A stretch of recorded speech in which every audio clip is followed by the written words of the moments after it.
Well, Maryanne Rose, welcome to the team. Thank And welcome to the you. show. Yeah, I'm excited to be here. Yeah, me too. Well, look, it's cool because I start looking you up and I'm looking in the background and stuff. And obviously, you're a Sun Devil. We Mm-hmm. like Sun Devils. Go Devils. But your story is pretty cool. Like, we were pre med. I did Yeah, exercise science pre med, did not continue that, nor did you, no way. right? But how did you get diverted from that? So in college, I was going the pre-med route because I loved health. I was obsessed with everything health and wellness. And I had to get an internship to graduate. So I got an internship running the social media for like a juice bar, health cafe. And then it kind of, just started making my like a name for myself in the social media space because this was right in about 2017, 2018 when businesses started making business profiles. Before the social media space was all kind of like mommy Yeah. bloggers, businesses weren't really on social media. So I created the social media account for this business, and then other business owners who came in there, they're like, "Can you do our business too? Can you get our business on Instagram?" Nice. So I was like, "Okay, well, I'm going to have to charge something. This is an internship." So I started charging social media packages for these businesses to get them on Instagram and to manage their account. And that was right before graduation. So I was like, well, I don't think I'm going to go to med school, so maybe I'll just start running social media accounts for businesses. And that's exactly what I did. Ended up turning it into an agency right away. Wow. Yeah. Made your own LLC and Yep, did that had my whole own agency. killer. Exactly. And then we branched off. We did SEO, we did, Google ads, we did website design, pretty much like the full spectrum of like in-house digital marketing. Wow. And I did that up until real estate. Yeah. So then I started taking on a lot of clients, commercial real estate agents, residential real estate agents, lenders, pretty much all over the country too. And that's kind of how, I got connected to so many people in the real estate space to, get to where I am now as an agent. And then you just decided, oh, hey, I'm going to start. Like, what made you go real estate instead of lending? Instead of lending, probably because lenders, you guys are great intuitively at math. I was better, Some think that. yeah, in pre-med, chemistry wasn't my forte. I was good at biology, Mm, not the chemistry as much. And I feel like you probably, as a lender, were more good definitely with, more math. yeah, more math Yeah, yeah. based. But no, so my clients that got me into real estate, they were residential agents and they ran a big team. And, I think there had been other lenders and clients who tried to get me into the space, but I grew really close with this team Hmm. and I just got to see their passion for real estate and how happy they were doing it. Mm. And I was kind of like, man, like they love what they do. Like they truly love it. Like their team loves them. They love what they do. I was like, maybe this, is something I should look into doing on just the side and just That's getting, really cool. yeah, I just kind of wanted to be more a part of their team. So I was like, well, I have to be licensed to do that. So I got my license kind of just on the side. I didn't really have full intention to go full time into real estate. I was like, maybe I'll do a deal or two, here and there. Your main But focus was still the marketing. yeah, I was still Yeah. running my agency and I ran my agency up until this like last July, actually. July 2024 is when I finally, had no clients and was like, okay, guys, you're gonna, So it's officially 1 year in the biz. yeah, officially 1 year in the biz, and Okay. it's definitely been a super busy year, which That's has been awesome. great. Well, Yeah. before we get into the business, where did you get the entrepreneurial spirit from? Because like, hey, I'm in college. I see this internship. All right, I'm gonna take on clients. So now I'm starting a business. Let's make it a business. Yeah. Where did that come from? Like parents, grandparents? Where'd that come from? Yeah, my mom's side of the family, they're all entrepreneurs. My grandpa, so they're Middle Eastern, Egyptian. And my grandpa, he came to America when he was 18 from Egypt, and that's what they did. They just started businesses. He had all different kinds Awesome. of businesses. So then my mom followed in his path. So my mom growing up, she was always an entrepreneur, business owner, had restaurants, all kinds of different ventures. Wow. Yeah, so when I graduated and I was stressed out, I was like, what do I do? She's like, just start a business. Instead of, most parents are like, go to grad school and then Yeah. get a job. She Go was find like, a job. yeah, she was like, you know what to do, just start a business. And I was like, okay, well, I already have this thing that I'm Wow. kind of doing, so maybe I'll just turn it into a business. Hmm. And, That's so cool. yeah, it was cool. So What's the most money you ever made in a month off of the marketing? a lot, a lot. What's a lot? Probably, I mean, we were selling like $80,000 social media packages. Wow. So, if you had to pay in full client, which some Yes. people who needed the like immediate Especially write businesses. off, yeah, Yeah. some people needed that immediate write off, so they Yep. would pay in full. Mm-hmm. Yeah, I did well. And I mean, you'd have these obviously, in real estate, you get paid kind of like one time where we had more like residual Residual subscription contracts. style. Yeah. Exactly. Yeah. So, yeah, I would say though, I actually have made more in a month in real estate than I have in I'm the sure. Well, it is a marketing bigger ticket because item.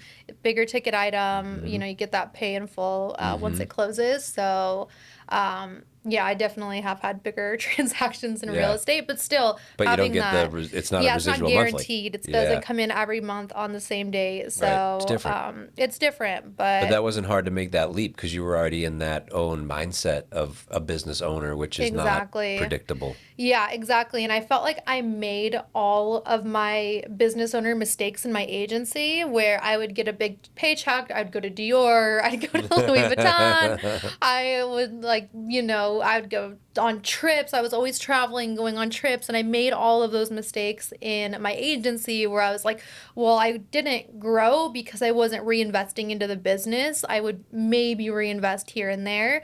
And I just kind of saw the cash flow as like, go spend it, upgrade your lifestyle and things like that. Where now, as an agent, even though I've had six-figure months, I have not bought a single like luxury item. Oh, I've not nice. bought a single Good job. Dior, anything like that. Every single transaction I've reinvested back into the business.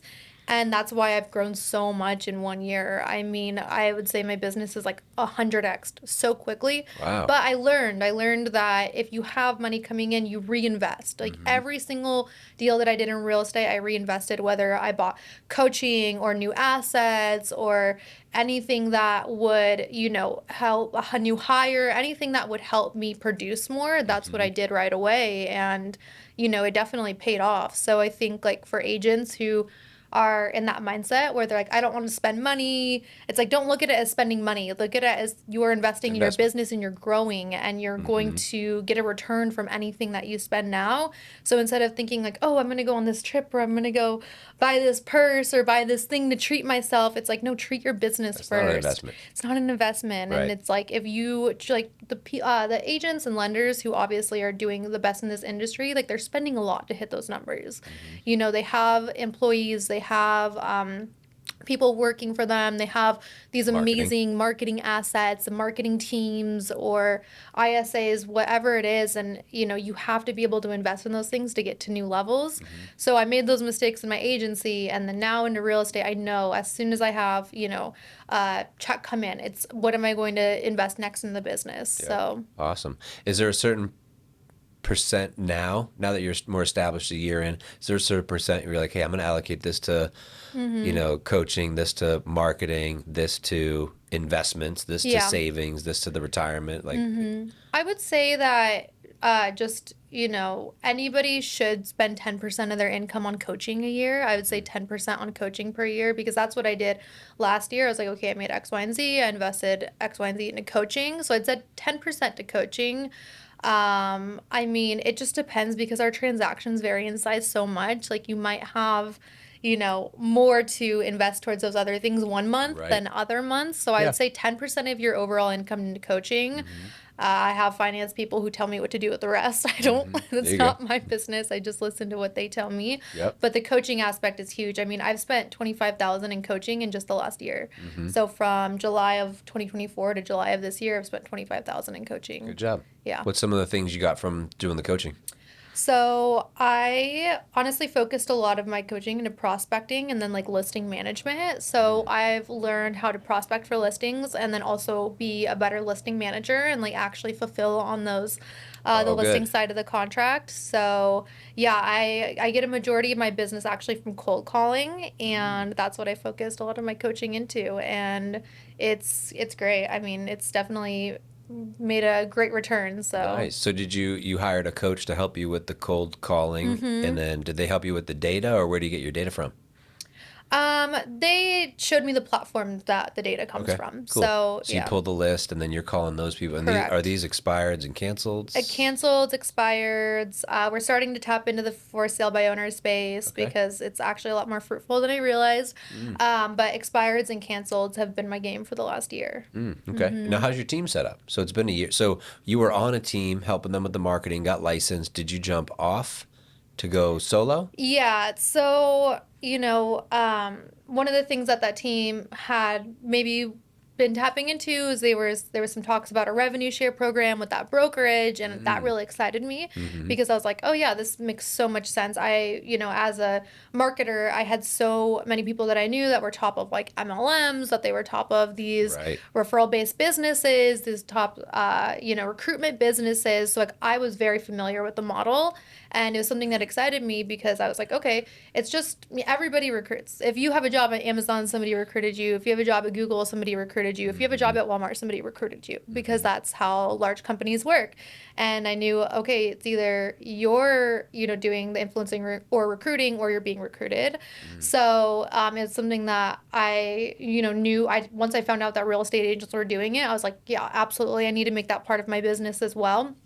So when that revenue share program fell through, I was kind of like putting the feelers out for revenue share. Of course, Sean Bautista, who's now one of my mentors, he put out this amazing, thorough video on EXP, and I was like, yeah, that's perfect. That's everything that I want in a yep. program. So that's how I found myself with the Wolf Pack, and the revenue share has been a significant part of my business as well. And it's such a great model Glenn Stanford created, the way that it's so well balanced with the production and Talk the about math. stocks. Yeah, it's so well balanced. Like once you're in the company and you see it, you're like, wow, this all feeds into each other so well, and like really does set us agents up for retirement, which is why I wanted to introduce it to my business, because my previous retirement plan was sell my marketing agency and then start something else or invest those proceeds. That was my previous plan. So I was like, okay, now I need a plan for retirement in real estate, which there's not really one Right. unless you go create other businesses out of it or Or invest properly. invest properly. Mm-hmm. So to me, I was like, okay, I need something that's helping, set me up for retirement. Mm-hmm. So yeah, I ended up leaving that team to go find another opportunity that had that Yeah. revenue share component, Cool. found EXP. But I didn't realize how much joining EXP would just transform what we were doing as a team. So I have 17 agents on my team. And what I love the most about it is we are a no team split team. So we don't do team splits. We never will. A lot of agents ask me, like, will you ever start a traditional team with splits? I'm like, no, just because it goes against what I believe in. I think top producers are going to want to be compensated for the work that they're doing, and they're not going to be okay with a big part of their transactions coming out every single Mm-hmm. transaction. So what Mm-hmm. happens is you have to make a split that's for the top producers, and then the other agents on another split. And I was like, I don't want to do that. I want Right. everyone to be fully compensated for the work that they're doing. Mm-hmm. And I want us to have as a team this, we don't have a lack mentality. We have a very productive mentality where everyone gets compensated, everyone keeps Yep. what they hunt. So, that's kind of the beliefs that we based our team around. And it's been amazing because, sometimes we do some transactions together, sometimes we co-list because they want people see the value in the learning experience. But Mm-hmm. ultimately, yeah, that's kind of how we That's pretty formed our cool. team. Yeah, it's Now, do you cool. have do you have a personal team for you, like admin or TC or something, or Yep, we have our TCs. We have our resources that our team has access to. It's pretty much the structure of a traditional team. We just don't have splits. okay? So on paper, we're solo agents, Mm-hmm. but we are a team. So Mm-hmm. we're on each other's marketing brandings. We have all of the same resources, and it's the same thing. We just don't have splits. Right. So it's a little bit, different in that way, but we still work the same. If Yeah. anything, I'd say we work even closer because what happens is when you have the revenue share, people are willing to share their secrets with each other because it's True. incentive for other people to be successful. Mm-hmm. Where, we have new agents come on and they're like, okay, I don't align with the revenue share part. I'm like, why? That's why you're getting the secret sauce, because we have the revenue share. Mm. That's why agents in California are going to tell you their strategies because they're incentivized to do so. The stronger the entire organization is, the stronger that each individual agent is. So it's like we could not have an environment where we're truly collaborative and, giving so much information to new agents if we didn't have the revenue share. I think I read that somewhere. Yeah. Collaboration over competition. Exactly. It's That's one of your that's phrases. just how it Yeah. is. I mean, it's truly a collaborative environment because if you're on, a more traditional team where it's like you have somebody over here and somebody over here, they have no direct connection. Why would this person go give their secret sauce to this other person when there's no incentive to do that? The only person who makes more is the team lead and the brokerage. Right. So it's because we have it, balanced to where if somebody wins on the team, the whole team wins. It's, you have people who are giving away their sauce and their information. And that's why, a lot of people have asked me, okay, will you step into coaching for cold calling? Probably not at this time because I'm focused on coaching the agents under me with, what I've invested into because, it makes sense. Right. Because Yeah. the stronger they are and the more they're producing, the more people are Adds going to to the want to team. follow they're going to want to Right. follow their success. So I think people love to villainize the revenue share. And it's like, it's so simple. We're just agents helping more agents be successful. So it's not this whole ordeal that people like to Yeah. work it up to be. Are all 17 in Arizona, or are they all over? So all but one. Yeah, Okay. we have all but one. And they've all come through just attraction through like social and stuff, or Yeah.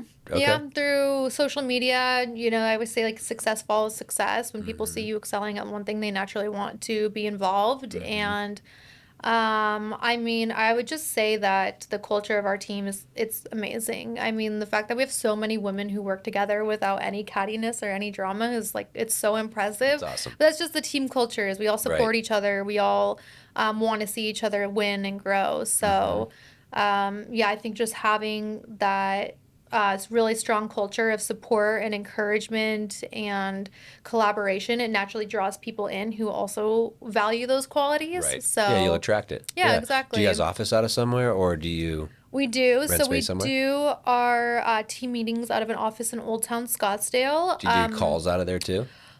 No, I don't like my personal cold calls or Yeah. with the team. Both. So we have it set up that we can Zoom call anybody who can't be there personally at the meetings. We can Zoom them in. But I believe in doing things like from home on Zoom. We have a Discord that we like jump into on a daily basis to have a kind of a virtual office. Okay. I just think, for the lending side, it makes sense. But I think for the real estate side, you are out in the field so much that you need to you need to categorize your time really well. You need to have great time management. So I just think that getting ready to go to an office, sit there for an hour meeting, and then drive to your next appointment, like why? Just do it from home. Be ready for your next appointment that could come at any moment, and just always be ready to go. So we really do value the online, Okay. the online use. That way, if you can jump on a Zoom, jump on Discord really quickly. Yeah. So we have structured it that we're all very proficient from home, and I think that it's helped people just be like more aware of their time management. Yeah. Do you guys do cold calls together though, like on Zoom, Yeah. but like cold call together and Yeah, stuff? we do. Like We'll script have- practice before Yep. and Yeah, role play. We do role play every single day. There's a role play session available. okay. The team is welcome to watch my cold calls whenever they want. I have a library of recorded calls. Nice.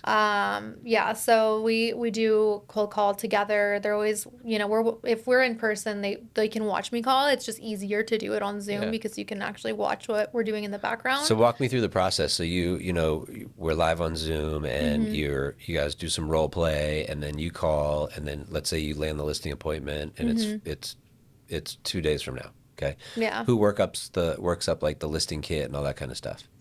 Oh, like the actual our Like you're gonna go on presentation? you're going on a listing appointment. Yeah. Do you go in with like paper? Is it a Oh, PowerPoint, our is it- presentation is unmatched. I don't even want to say what's in it because nobody else has it. Because whenever we go to a seller's house and I see their stack of assets from agents, I'm like, ours was so killer. this is printed out? So who made yours? Do you have an admin that's doing that? Our or- marketing team, yeah. Okay, We have cool. a marketing team, and it's just been a collaboration from my business partner, Peyton, and I, and just, my marketing background expertise mixed with her real estate expertise has kind of like formulated this powerhouse presentation that It's killer, and we've like very seldom lose listing appointments. It's So it's like an 8 out of 10, 9 out of 10, it's walking like out with the sign. yeah, it's like Cool. if we didn't get the appointment, it's just they probably weren't selling at Right. that time. Yeah, So yeah. they But no, just but if you decided land not the to sell. appointment, you're showing up with your marketing kit. You're Yeah. 8, 9 out of 10. Yeah. Awesome. Yeah. And like you would be shocked. We actually don't really ever sign with the seller at the appointment because we're so confident in what we do. We allow them the space to like take their time. We're like, no, think about it. Hmm. Like we know it's like an easy choice after we meet with them. So we actually give them that space. Like we're not like, hey, sign here now Okay. type of agents. We're like, no, meet with other agents, do your due diligence. We want you to feel really confident in your decision to go with us. And we always get the call the next day. What's Like, we'd love to work with you. The other what's the guy, follow? Is the follow up the next day? Like, we'll, hey, we'll, now we'll you've had a night say, to sleep, give us an whatever. answer by this day and this time. If we meet Okay. with you on Monday, hey, give us an answer by Wednesday at 10 a.m. so we know where we stand. And no follow up in between there. We will. We have different touch points where it's like if we, with each person you have a touch point where you're adding value, Hmm. and it's not just a follow up, it's just another touch point to add value. Like, Hmm. we have these really great like neighborhood insights, like just amazing presentation that we'll send them that shows active sendings and solds in their neighborhood. So we'll send them valuable information in the meantime, but not So just you come to my house, right? yeah. You meet me and my wife. You show me the listing kit and whatever, Yeah. and I'm like blown away. And Yeah. you're like, hey, just let us know by Wednesday at noon. I'm like, okay. And then the next day, you're sending me the neighborhood insights. Yeah, I mean, it depends. Sometimes they are like ready to sign that evening. Sometimes they're Hmm. ready to sign the next morning. If there's like a gap in time, then we will send things accordingly. Got it. So usually we'll know by like that evening or the next morning, or if Hmm. they say they're What's the deciding next the next action? week. If they say, hey, I'm deciding the next week, we know our touch points for the next Okay. week. It's like we Yep. have different things that we'll do to that we know the client will appreciate based on what they're looking for. Some people are looking for the marketing, some people are looking for the pricing strategy, some Right. people are just looking for good customer service. So it just Hmm. depends. What we send depends on what they're. It's curated and catered to Yes, them. it's curated and cared. Like we had some sellers, they eat up the marketing. They love the marketing. So it's Hmm. like we're just going to send them more of our marketing strategies and Right. just like show them how Yeah. we market.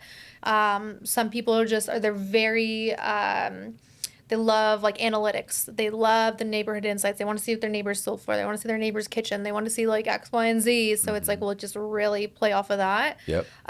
But why we're able to do this is because I have that extensive marketing background. I have Yeah. like a great sense of discernment of like what people are driving with from my presentations.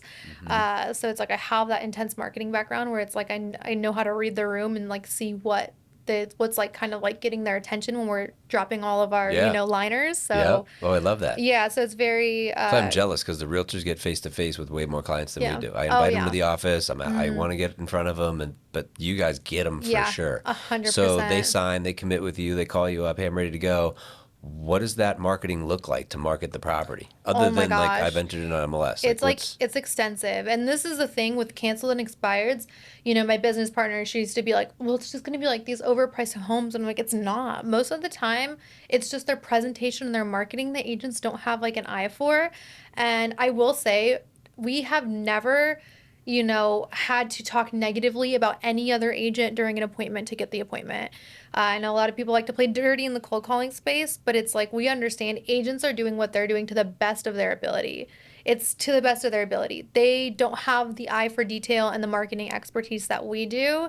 So we never have to bring anyone down to help us shine because it's Mhm. like, they're doing what they can to the best of their ability. We know our abilities up here in terms of the marketing and the presentation and the detail that will get their home sold. So back to you were saying, just throwing it up on the MLS, putting a sign in the front yard, like that's what we don't believe in. If somebody Mhm. tells you, "Oh, we're gonna get you ranked on Zillow," that we all should be doing that regardless. Like that's just bare minimum marketing. We have to be doing, very very aggressive marketing in this market because what we have 8,000 more listings on the market this year than this time last year with the same Right. number of sales happening, Wow. but they're happening at the same price, right? We're still in line with the comps from last year. We're still, homes are still selling. It's just which ones are selling it's a smaller percentage of which ones are going to sell. Mm-hmm. And the ones that are going to sell are the ones that are presented right, the ones that are marketed right, and the ones that are priced right. And if you have all three things in line, you will sell. And probably in under 30 days, I have a list I could send you of homes that we took over that didn't sell, and we sold them the first week on That was my market. next question. Like, Yeah, what percentage of the homes that you took over sell? oh, all of them. They all sell. I Okay. think the only time one hasn't sold where it was a situation with a client who I cold called has now become a friend, and it was just like timing situation, personal reasons. It was just Mm-hmm. like I think we should take a break. Like I Mm-hmm. think it was just becoming too much. And then I have fired like one client. That was a whole ordeal as Okay. well, but it was Yeah. just yeah, And things how many are of that number, because that's a solid stat, yeah. of that number, what percentage was like less than 30 days or less than 60 days or I would say that because I actually tracked this the other day. I did a post on it where I tracked the percentages. I would say like 75% sold in like under 2 weeks, where it two was like weeks?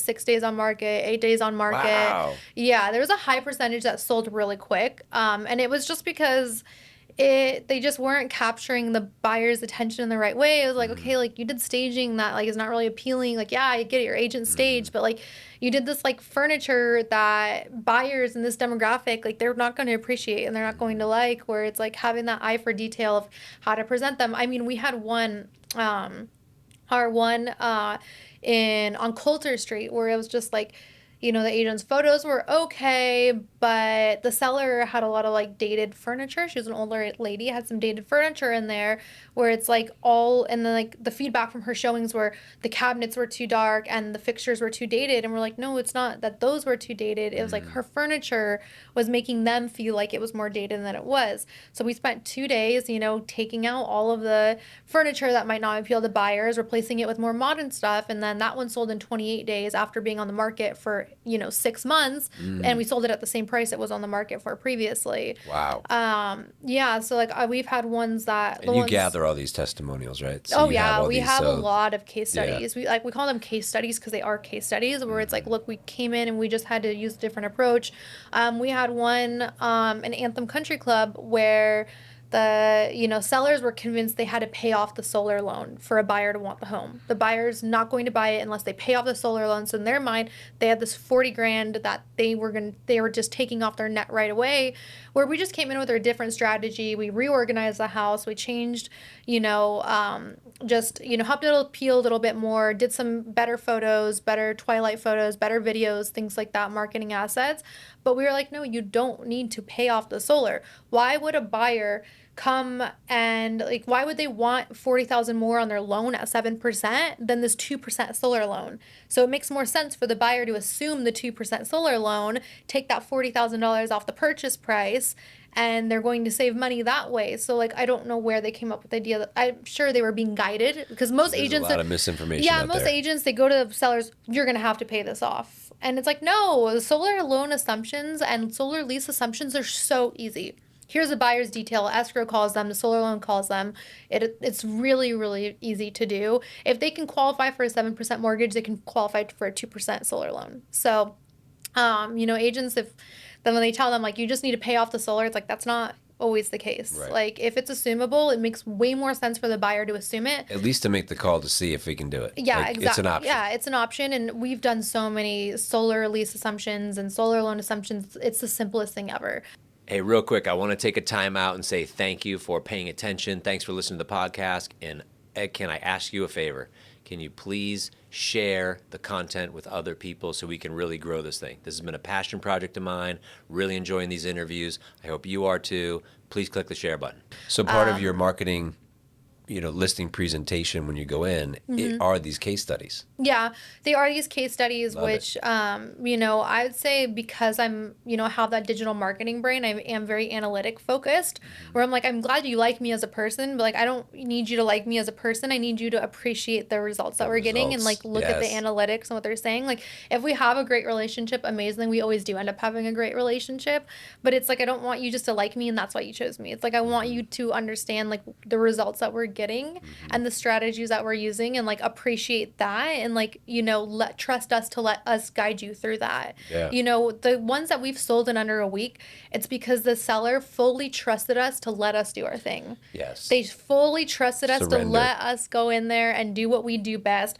which is help the home present in its best light, take our recommendations, kind of just step back and let us do our thing. And then, you know, when we bring in an offer in under a week, it's like they're like, oh my gosh, this is amazing. Yeah. Like, and I Do was you like, think yeah. they were fighting the previous agent? Like, Yeah. nah, we don't need to do that. I don't want to Yeah. stage that. And then they were more, I'm sure this isn't all of them, but they were more open to the suggestions of like, Yeah. hey, this is what you need to do. Like, oh man, you're probably right. Yeah, sometimes we have to go in there and like undo like the like, you know, things that were told previously, or like sometimes what happens is like agents will tell them a price because they just want to get the listing, and they think if they told them this a inflated little number, they'll high. get the listing, and they want the person who thinks they're going to sell it from the most, and it's like usually overpriced. Like our one on Relaya, it was on the market for over a year, three different agents. We sold it in 2 weeks, like without coming to the market. We sold it off market because we got on the right Zoom with the price. seller who was out of town, and we're like, have you ever seen the comps for your neighborhood? He's like, no.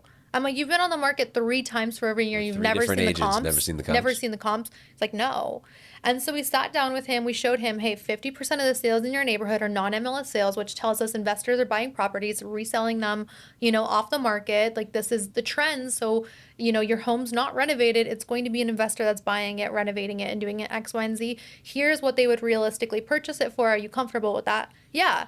I would have been comfortable with that from day one. Right. But he just never seen the comps. So, Wow. you know, we were able to bring him our builder client in under 2 weeks without even ever going to market. And he was great. They were thrilled. Nice. They were like, we just wanted somebody to tell us how we were going to sell this house. And, you know, they had been on the market. They had been on the market for what we sold the renovated house for. So it was never going to sell that Wow. way. Investors just, you know, they're not even going to shoot their shot at a lowball offer when they're $100,000 off from the Right. price. Yeah. So like back to what we were saying, what do we do different? That's just throwing it on the MLS, throwing it a sign in the front yard, and like crossing our fingers and hoping it sells. Like I said, price, presentation, and marketing. And they all have to be executed on perfectly. There's no room for error in all 3 of those things in this market. Maybe a different market it would work, but not this market. If you want to be the ones that are selling when less homes are, you need those 3 things to be in perfect alignment. So we do really take our time guiding them through the pricing, where it's like, look, this is what you're going to make on your net sheet. And if you're not okay with it, we can get a tenant in there and you can rent it for another year, and we can figure out another solution if that number doesn't make sense for you right now. But if you have to sell it, this is what your net proceeds are. Are you comfortable with this? And then we price it accordingly. From my experience, if somebody wants to price high to test the market, you're going to end up lower than the price that we reduced to, because Right. once you go rack up those days on market, buyers are going to think they can lowball you, and then all of your offers are going to come in low. So it's like you're going to make more by pricing it well in the beginning than if you will having to take all these price adjustments to get there. So we explain that, we walk them through that process where it's like, look, our best interest is to make you the most amount of money. We have a contract with you.